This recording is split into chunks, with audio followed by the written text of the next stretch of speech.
The moment my sister Colette stepped onto that shooting range, every Navy SEAL in the room started laughing. What happened next left them speechless for the rest of their careers. Picture this. Fort Braxton Elite Tactical Training Center, 8 a.m. on a Tuesday morning. The air was thick with testosterone and the kind of arrogance that only comes from being told you're the best of the best your entire military career. These weren't just any soldiers. These were Navy SEALs, Green Berets, Delta Force operators, the absolute elite of American Special Operations Forces.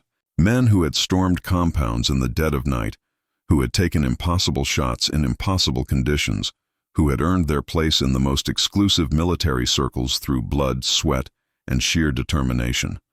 And then there was Colette, my little sister, 5'4" of quiet determination wrapped in civilian clothes that made her look more like she was heading to a coffee shop than a military training facility.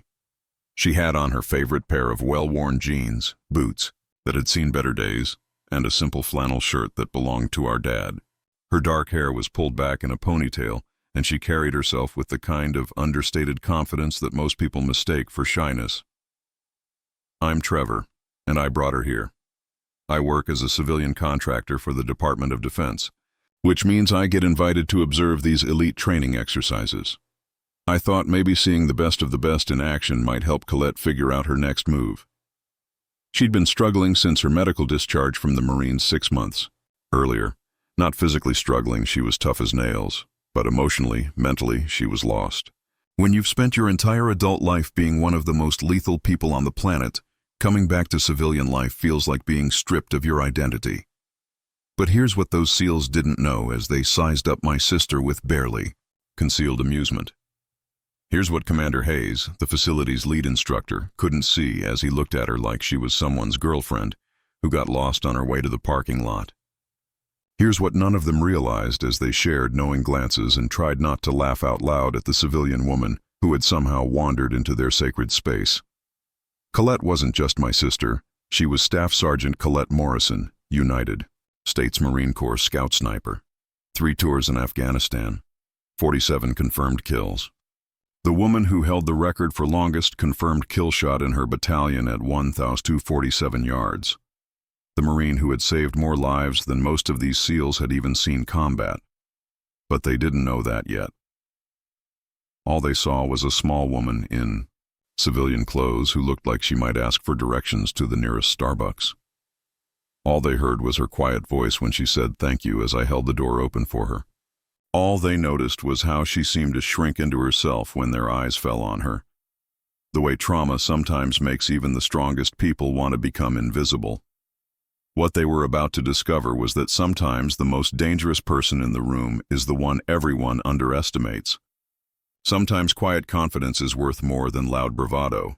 Sometimes the person who demands the least attention is the one who deserves the most respect. And sometimes, just sometimes, a 28-year-old woman in civilian clothes can teach the most. Elite warriors in the world, a lesson they'll never forget. Character introductions, woven throughout. Colette, the protagonist. My younger sister, 28, former Marine Corps sniper dealing with post-service identity crisis. Trevor, the narrator, older brother, civilian defense contractor who brought Colette to the facility. Commander Hayes, the facility's lead instructor, about to make the biggest mistake of his military career. The elite operators, Navy SEALs, Green Berets, Delta Force members who are about to learn humility. To understand what happened that day, you need to know who Colette really was before the military, during her service, and in those difficult months after coming home. You need to understand the journey that brought us both to Fort Braxton that morning and why this moment mattered so much more than just a shooting competition. Growing up in rural Montana, Colette was always the smallest kid on our block, but she had something the bigger kids didn't have. Fire. Pure, undiluted determination that burned so bright it could light up a room. Our father, Captain Rex Morrison, retired Army Ranger, recognized it early. While other dads were teaching their kids to ride bikes, Dad was teaching us to handle rifles. By age 12, Colette could put 5 rounds through a quarter at 50 yards. By 16, she was winning state-level competitions and making grown men question their life choices. Size doesn't matter when you can put a bullet exactly where you want it, Dad used to tell her. Those words became her mantra, but Colette never did it for the trophies or recognition. She did it to prove something to herself, to show the world that being small and quiet didn't mean being weak or invisible. When she enlisted in the Marines right after high school, everyone in our hometown thought she was crazy. Marines don't take kindly to anyone, let alone small-town girls with something to prove. But that's exactly why she chose the Marines over the Army or Air Force. She wanted the hardest challenge possible. 3 tours in Afghanistan later, she came back as Staff Sergeant Colette Morrison, one of the most respected scout snipers in her battalion. She'd saved countless lives, eliminated high-value targets, and earned the kind of reputation that makes hardened Marines nod with respect when they hear your name. But that all ended 6 months ago with an IED blast that damaged her hearing just enough to make her medically unfit for combat duty. The medical discharge hit her harder than any enemy bullet ever could.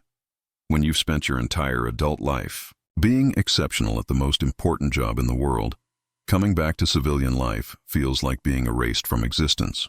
Colette went from being Staff Sergeant Morrison, Marine Scout sniper, to just another veteran looking for work in a world that doesn't quite know what to do with people like her. She'd been staying at my place in Virginia while trying to figure out her next move. Some days were better than others. Good days, she'd talk about maybe becoming a police officer or working private security. Bad days, she'd sit on my back porch for hours, staring at nothing, trapped in her own head with memories of a life that felt increasingly distant. The invitation to Fort Braxton came through my work with Blackstone Defense Solutions.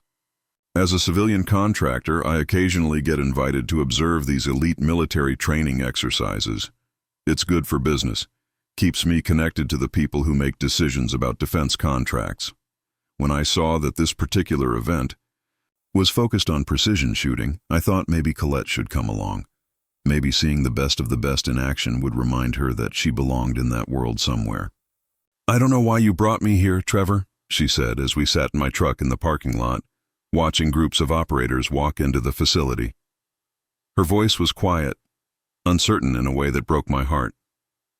"I'm not one of these guys anymore. I'm nobody now." I looked at my sister, this woman who had faced down enemy combatants in the mountains of Afghanistan, and I saw the scared little girl who used to worry she wasn't good enough, fast enough, strong enough to keep up with everyone else.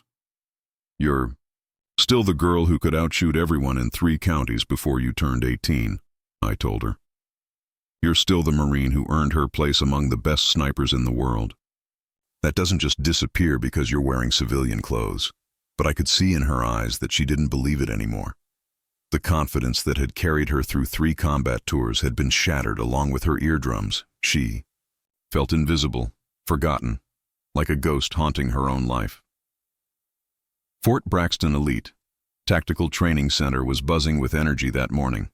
The annual Precision Shooting Championship brought together the absolute best marksmen from every branch of special operations: Navy SEALs, Green Berets, Delta Force operators, Marine Scout snipers, all competing to prove who had the steadiest hands and the sharpest eyes under pressure. The facility itself was impressive, with multiple ranges designed to test every aspect of long-range shooting, from wind compensation to moving targets to extreme distance shots. As we walked through the main doors, Colette seemed to shrink into herself. She was wearing her favorite jeans, comfortable boots, and Dad's old flannel shirt, clothes that made her look like any other civilian visitor. But I knew she was taking everything in, processing the environment with the tactical awareness that had kept her alive overseas. The operators around us were everything you'd expect from elite military units: confident, loud, competitive, feeding off each other's energy as they prepared for the competition. They wore their unit patches with pride, carried themselves with the swagger of people who had earned their place among the best warriors in the world. And then there was Colette, quiet and unassuming, looking like someone's girlfriend who had tagged along to watch. What none of them realized was that they were in the presence of someone who had been exactly where they were, who had faced the same challenges, made the same sacrifices, and excelled at the same deadly craft that defined their identities. They saw a civilian, I saw my sister, one of the most lethal and precise human beings ever trained by the United States military, even if she couldn't see it in herself anymore. We'd been observing the competition for about 30 minutes when everything changed. The elite operators were running through their warm-up rounds, and honestly, watching them work was impressive. These weren't weekend warriors or hobbyist shooters. Every movement was precise, every shot deliberate. The sound of rifles echoing across the range created a rhythm that felt almost hypnotic. Colette stood beside me at the observation deck, quietly, watching the competitors with the kind of focused attention I recognized from our childhood. She was analyzing everything, taking mental notes on technique, stance, breathing patterns. For the first time since we'd arrived, I saw a flicker of the old Colette, the one who studied every detail until she understood it completely. That's when Commander Hayes made his announcement. He was a tall man, probably mid-40s, with the kind of presence that commanded attention without effort. His voice carried across the range as he addressed the crowd of observers and competitors. "Ladies and gentlemen, we have a slight problem," Hayes announced with the casual confidence of someone accustomed to being the smartest person in every room. "One of our competitors had to withdraw due to a family emergency. We're short one shooter for today's championship." The operators looked around at each other, some shrugging, others suggesting they could just run the competition with fewer participants. But Hayes had a different idea brewing, and I could see it forming behind his calculating eyes. "Now I know this is supposed to be an elite competition, but we've got all these observers here today." His gaze swept across the viewing area, lingering on various civilians, contractors, and military personnel who weren't part of the official competition. "Maybe we need a volunteer from the peanut gallery to fill that empty slot." Some of the SEALs chuckled at this, understanding that Hayes was setting up some kind of entertainment. The idea of watching a civilian attempt what they considered the highest level of precision shooting was apparently amusing to them. Hayes's eyes landed on Colette, and I felt my stomach drop. She was standing quietly, still wearing Dad's flannel shirt, looking nothing like the hardened operators surrounding us. To Hayes, she probably looked like the perfect target for whatever game he was playing. "How about you, sweetheart?" The condescension in his voice was unmistakable. "Ever held anything bigger than a nail gun?" The laughter that followed wasn't cruel exactly, but it wasn't kind either. It was the kind of laughter men make when they think they're being clever, when they assume everyone else will find their joke as funny as they do. Several of the SEALs joined in with their own comments. "Maybe she can try the beginner course instead," one called out. "Hope she doesn't chip a nail," another added. But it was the SEAL they called Viper who crossed the line. He was younger than Hayes, probably early 30s, with the kind of cocky attitude that comes from being told you're special your entire career. He looked directly at Colette and laughed openly. "This isn't a county fair shooting gallery, princess. Maybe you should head back to the parking lot and wait in the car while the grown-ups work." I felt my own anger rising, but this wasn't my fight. I glanced at Colette and saw something I hadn't seen in months. Her jaw was set in that familiar way, the same expression she'd worn as a kid when bigger kids tried to push her around. Her hands, which had been relaxed at her sides, were now clenched into fists. But there was something else there too. Doubt. 6 months of civilian life had shaken her confidence in ways that combat never had. I could see her internal struggle playing out across her face. Part of her wanted to walk away, to avoid the confrontation and potential humiliation. That was the new Colette, the one who felt invisible and forgotten.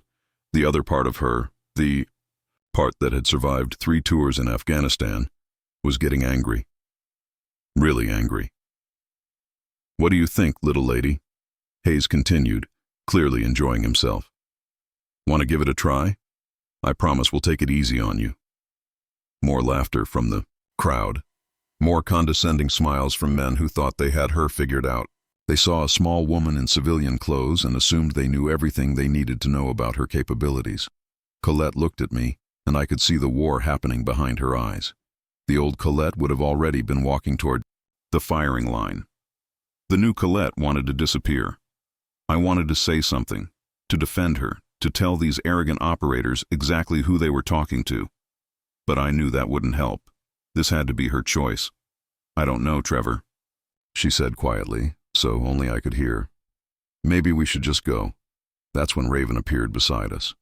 Raven Chen had been Colette's best friend since high school, and she was here covering the competition for Military Times magazine.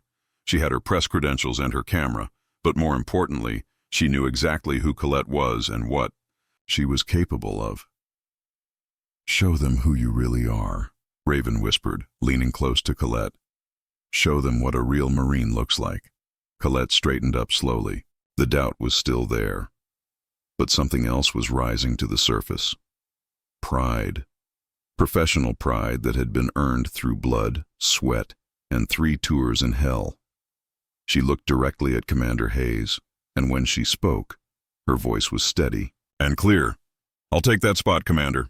What are the stakes?" The laughter died instantly. Hayes hadn't expected her to actually accept. This was supposed to be a joke, a moment of entertainment at some civilian's expense. But now he was committed, and backing down would make him look weak in front of his men. "Well," Hayes said, his smile becoming more predatory, "if you can even qualify for the actual competition, we'll all buy you dinner at the nicest restaurant in town." He paused for effect, making sure everyone could hear what came next. "But when you wash out in the first round, you leave this facility and never come back. This is a place for professionals, not tourists looking for a thrill."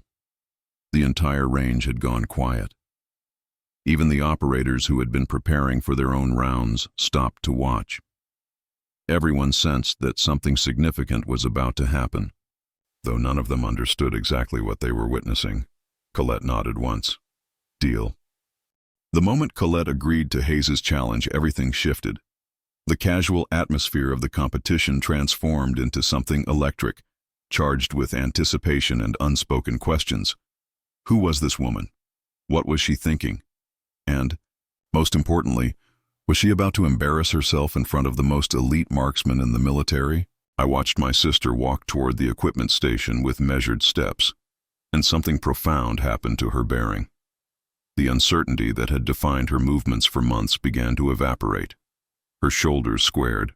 Her stride became purposeful.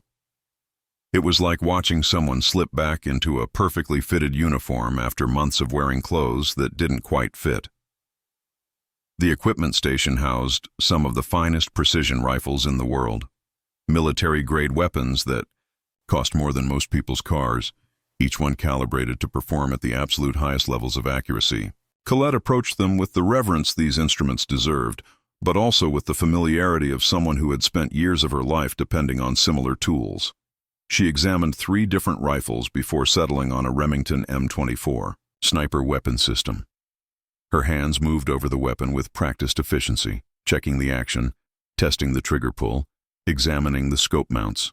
Every movement was deliberate, professional, and completely at odds with the civilian. "Clothes she was wearing. Take your time, sweetheart," Hayes called out, his voice still carrying that condescending edge. No shame in getting familiar with equipment that's probably a little more advanced than what you're used to. Colette didn't respond. She was in her element now, running through pre-shot routines that had been drilled into her through thousands of hours of training. She adjusted the scope, checked the rifle's zero, and examined the ammunition with the kind of attention to detail that separates professionals from amateurs. The other competitors had stopped their own preparations to watch. What had started as a joke was beginning to feel like something else entirely. The way Colette handled the weapon, the systematic approach to her preparation, the complete focus she brought to every small task, all of it suggested they might have misjudged her. "Ma'am," one of the range safety officers approached her. "I need to explain the qualification course.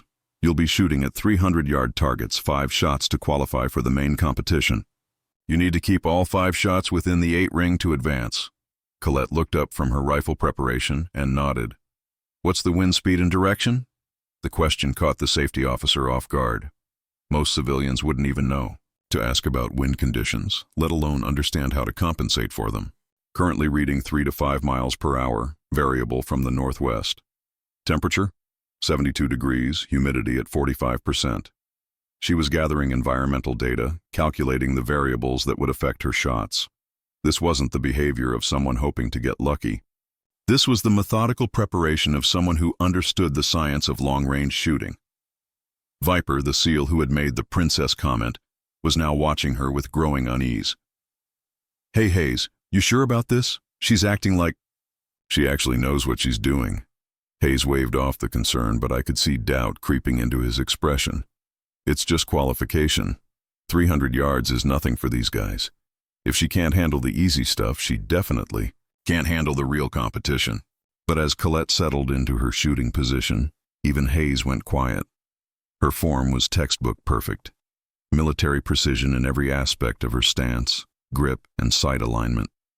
She controlled her breathing with the rhythmic discipline of someone who had done this thousands of times under much more stressful conditions than a training range in Virginia. The range fell completely silent. Even the ongoing conversations among other observers died away as everyone focused on the small woman in civilian clothes who was about to either vindicate or humiliate herself in front of the military's elite. Colette chambered her first round with smooth, practiced movements. Through the spotting scope, I could see her target clearly, a standard military silhouette at 300 yards. For a trained sniper, this distance was practically point-blank range, but for a civilian, it would be extremely challenging. "Ready on the firing line," the range safety officer announced. Colette's breathing became deeper, more controlled. I recognized the pattern from watching her compete as a teenager. 4 counts in, hold for 2, 4 counts out, hold for 2. She was entering the zone, that mental state where everything else disappeared except the rifle, the target, and the shot. "This should be interesting," someone whispered behind me. What they didn't understand was that they were watching a master. Craftsman returned to her craft. Colette had qualified expert marksman in boot camp. She had graduated at the top of her scout sniper school class. She had made shots in combat that other Marines still talked about years later. But none of these observers knew that. All they saw was a small woman in Dad's old flannel shirt, trying to prove she belonged in their world. The first shot rang out across the range, the sound sharp and clean in the morning air. Through the spotting scope, I could see the impact. Point immediately. Dead center bullseye. Perfect. A murmur ran through the crowd of observers. Lucky shot, some probably thought. Beginner's luck. The second shot followed 30 seconds later. Another perfect bullseye, the bullet impact overlapping the first hole. Now people were paying serious attention. 2 perfect shots could still be luck, but it was becoming increasingly unlikely. The third shot created what snipers call a cloverleaf pattern. 3 bullets through essentially the same hole, creating a single, slightly enlarged opening in the exact center of the target. Colette stood up smoothly, safed her weapon, and handed it back to the equipment officer. "That should do it," she said quietly. The range was dead silent. Hayes looked like he'd been slapped. The other SEALs were staring at the target display screen, which showed 3 shots grouped so tightly they appeared as one hole. 3 shots? The range safety officer asked, confusion clear in his voice. "Ma'am, you're allowed 5 shots to qualify." Colette looked directly at Commander Hayes. I only needed 3. Colette's 3 perfect shots had shattered the morning's casual atmosphere, but Commander Hayes wasn't ready to concede anything yet. The qualification round was supposed to be the easy part, a simple test to separate genuine shooters from hopeful amateurs. What came next would determine whether my sister's performance was skill or an incredible stroke of luck. "Well," Hayes said, his voice noticeably less confident than it had been 10 minutes earlier. "That was impressive, but qualification is just the beginning. The real competition is at 500 yards with moving targets and wind compensation. That's where we separate the professionals from the weekend warriors." He gestured toward the advanced range, where targets moved on mechanical systems and wind machines created variable conditions designed to challenge even elite marksmen. "Still feeling confident, sweetheart?" The condescension was still there, but it sounded forced now, like Hayes was trying to convince himself as much as everyone else that Colette's performance had been a fluke. "I'm ready," Colette replied simply. But Hayes had one more card to play. "Actually, let's make this more interesting. Since you've made it this far, how about you compete directly against me? Winner takes all. If you can beat me, I'll personally apologize to you in front of everyone here. But when I win, you admit you got lucky and leave quietly." The challenge hung in the air like a physical presence. Hayes was the facility's lead instructor, a 20-year Navy SEAL veteran with more competition wins than most people had shooting. Days. He was putting his reputation on the line, betting that no civilian woman could possibly match his skill and experience. Colette looked at me, and I saw something I hadn't seen in months. The old fire was back in her eyes, the competitive spirit that had driven her to excel at everything she'd ever attempted. "What's the course of fire, Commander?" 500 yards, 5 shots each. Then we move to 800 yards, 3 shots each. Whoever has the tighter group wins. Hayes was describing a challenging course that would test every aspect of long-range shooting ability. As we moved to the advanced range, other competitions stopped entirely. Word had spread throughout the facility that something unprecedented was happening. Elite operators from every branch were gathering to watch a civilian woman face off against one of the Navy's most respected marksmen. The 800-yard range was intimidating even for experienced shooters. At that distance, targets appeared. As small dots through the scope and environmental factors became critical, a slight miscalculation in wind speed or direction could send a bullet several inches off target. Hayes went first, settling into position with the confident movements of someone who had done this thousands of times. His shots were good, very good. At 500 yards, he placed all 5 rounds within a 3-inch group. At 800 yards, his 3 shots created a group that measured just over 4 inches. "Beat that," he said as he stood up, clearly satisfied with his performance. The crowd murmured appreciatively.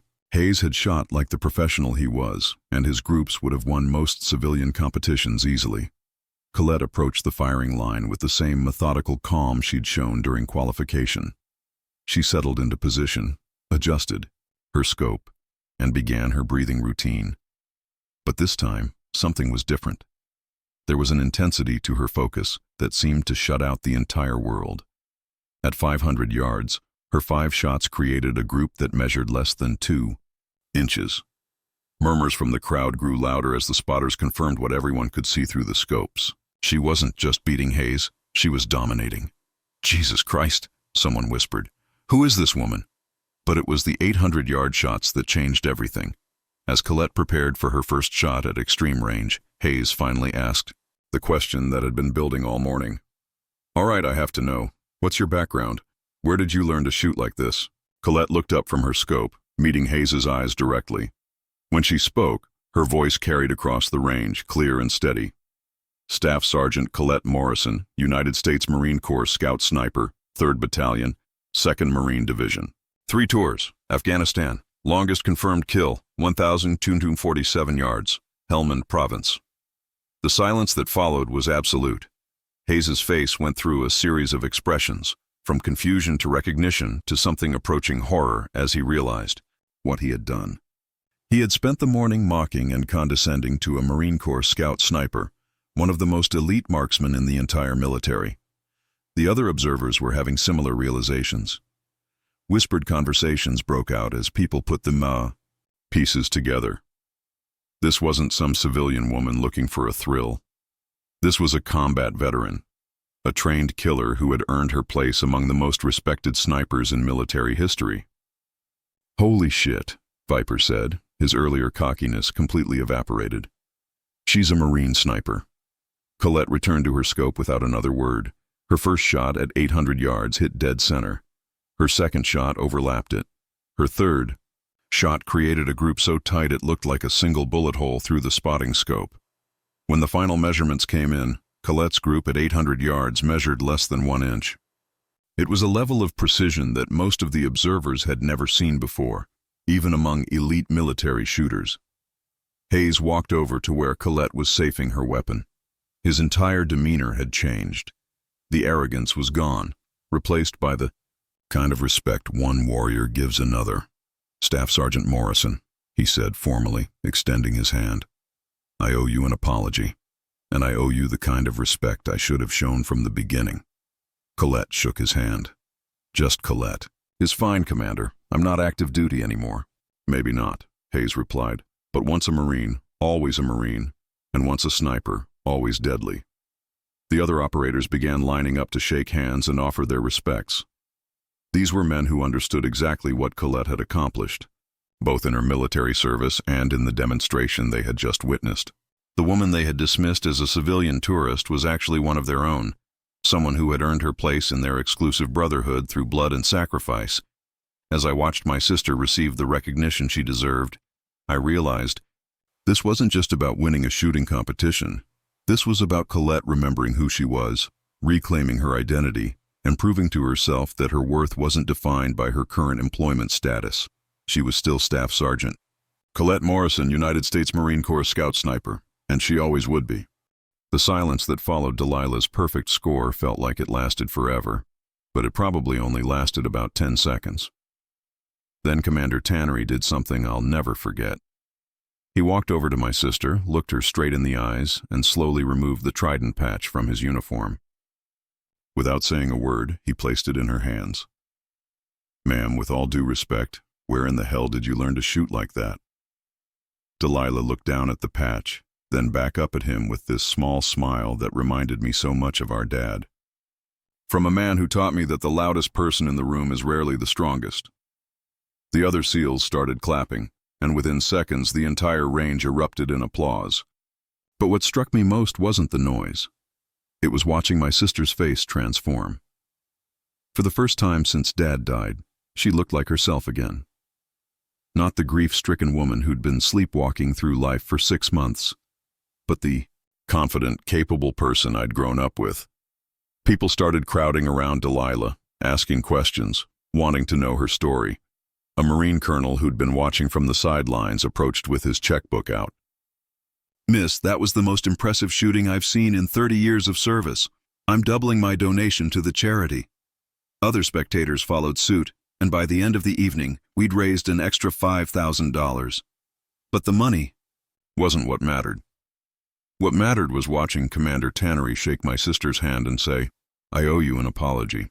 I judged a book by its cover, and that was wrong of me."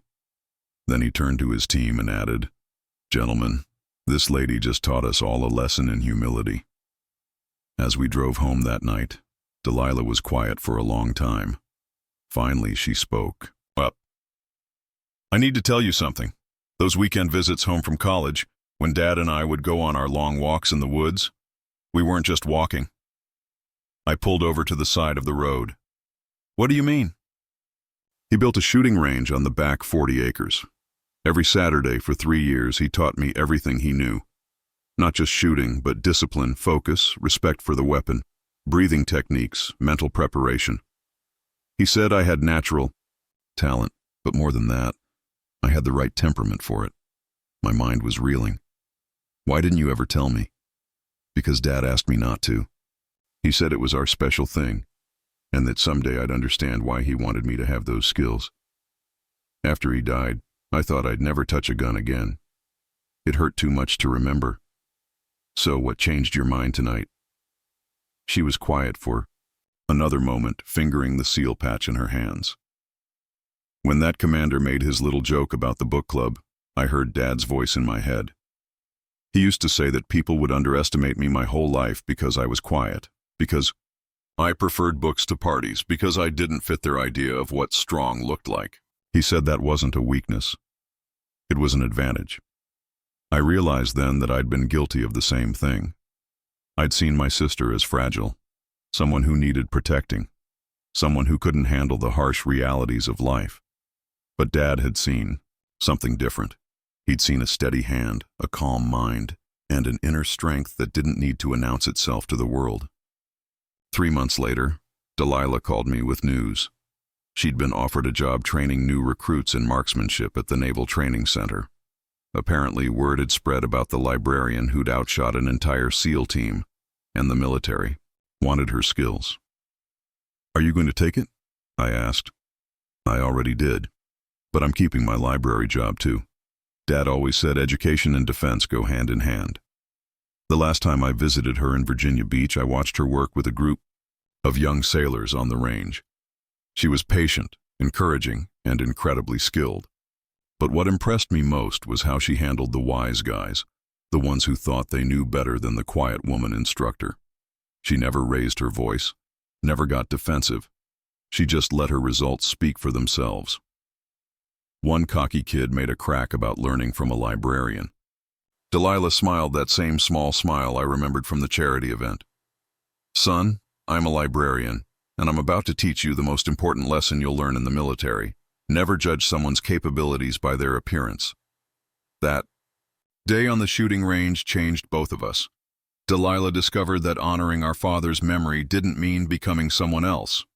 It meant embracing who she already was. And I learned that grief had blinded me to my sister's true strength. She hadn't been hiding from Dad's legacy. She'd been living it all along. Sometimes the people who change the world are the ones you'd never expect to pick up a fight. They're too busy winning it.